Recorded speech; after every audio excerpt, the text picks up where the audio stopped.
Assalamualaikum warahmatullahi wabarakatuh. Perkenalkan, nama saya Kusai Muhammad Suamir dengan NIM 2107001501098. Baik, di sini saya akan menjelaskan secara singkat salah satu gangguan psikopatologi, yaitu gangguan kontrol impuls membakar tak tertahankan atau yang biasa disebut dengan piromania. Sebelum saya menjelaskan apa itu piromania dan apa-apa saja penyebabnya dan bagaimana intervensi psikologi klinisnya, bagaimana cara menyembuhkannya, saya ingin mengutip salah satu berita dari detiknews.com. Judul beritanya itu, polisi temukan benda yang diduga sumber kebakaran di Sleman. Pelaku diduga mengidap piromania. Jadi dari berita kebakaran ini, terus pelaku itu diduga mengalami atau mengidap piromania. Jadi apa itu piromania? Piromania ini berasal dari bahasa Latin dan Yunani. Pir pada bahasa Latin berarti api, dan kata mania pada bahasa Yunani berarti kegilaan atau kepanikan. Gangguan ini ditandai oleh tindakan yang berulang-ulang untuk merencanakan pembakaran secara kompulsif atau tak tertahankan sebagai respon atau keinginan yang tak tertahankan. Penyakit piromania ini dianggap sebagai kelainan yang langka. Hal inilah menjadi alasan mengapa penyakit ini masih kurang dipahami. Orang yang mengidap piromania itu merasakan perasaan lega atau perasaan nyaman secara psikologis dan juga perasaan berkuasa.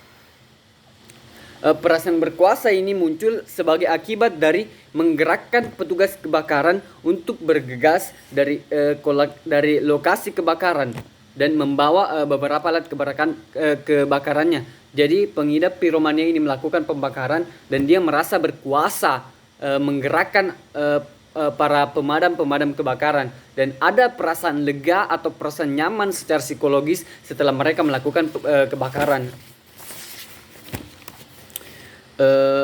Piromania adalah gangguan di mana seseorang mengatur kebakaran atau membuat kebakaran untuk mengurangi atau mendapatkan ketegangan dalam dirinya dan kemudian menghasilkan gairah afektif.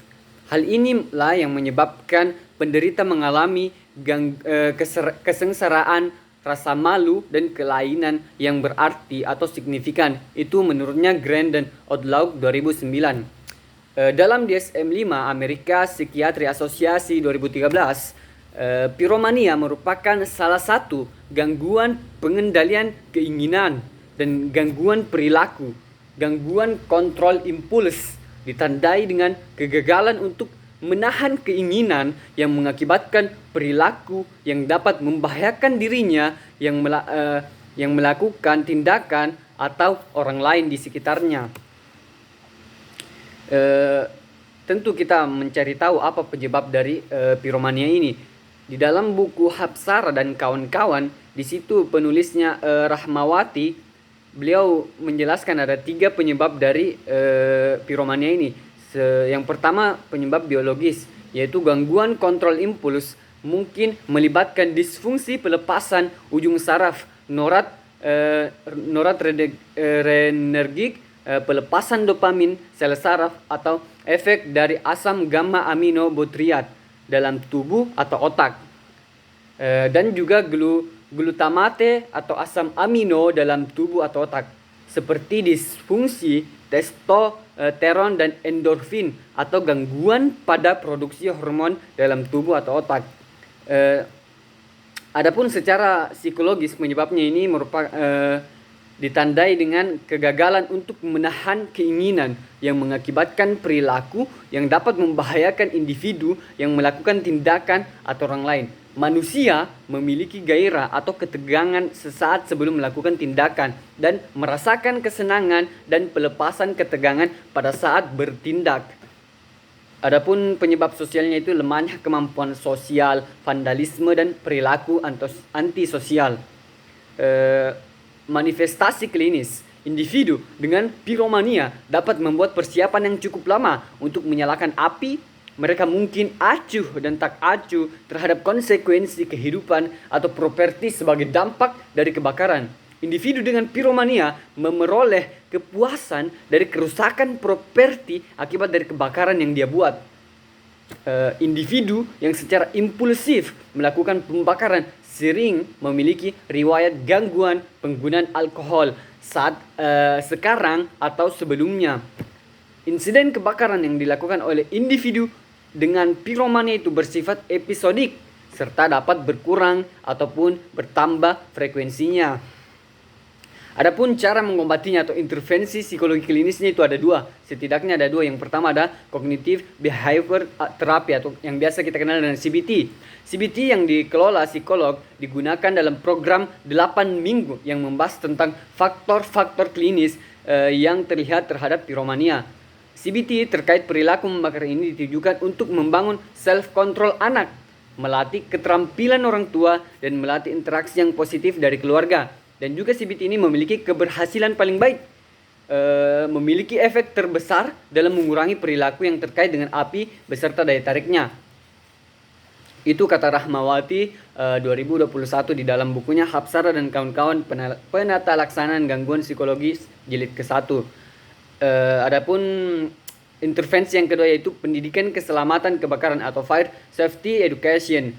Pendidikan keselamatan kebakaran ini berisikan instruksi terkait dengan keterampilan mencegah dan mengatasi kebakaran. Tujuan dari pelatihan ini adalah mengurangi keinginan untuk mendekati barang-barang yang berpotensi dapat digunakan untuk membakar, meningkatkan pengetahuan tentang penyebab dan penanganan kebakaran, menurunkan keinginan untuk bermain-main dengan api. Materi yang diajarkan dalam pelatihan ini mengenai efek dan bahaya dari api. Juga strategi penyelamatan diri, misalnya tempatkan barang-barang yang mudah terbakar pada tempat yang aman. Juga mempelajari tindakan pencegahan, misalnya memberikan pemantik api pada orang tua atau hindari pertemuan atau undangan yang menggunakan permainan api. Intervensi psikologi klinis ini dilaksanakan bersama-sama secara komprehensif dengan terapi media dan psikiatri sesuai kondisi individu, farmakoterapi, dan non-farmakoterapi. Baik, mungkin itu saja yang dapat saya bawakan perihal materi gangguan kontrol impuls membakar tak tertahankan atau yang biasa kita sebut dengan piromania. Singkatnya, piromania ini merupakan gangguan yang ditandai oleh tindakan yang berulang-ulang untuk merencanakan pembakaran secara kompulsif atau tak tertahankan sebagai respon atau keinginan yang tak tertahankan. Dan orang-orang yang mengidap piromania ini ketika melakukan pembakaran atau melakukan kebakaran itu dia merasa lega atau merasa nyaman secara psikologis. Dan penyebabnya tadi juga saya sudah jelaskan, ada biologis, secara psikologis, dan penyebab secara sosial.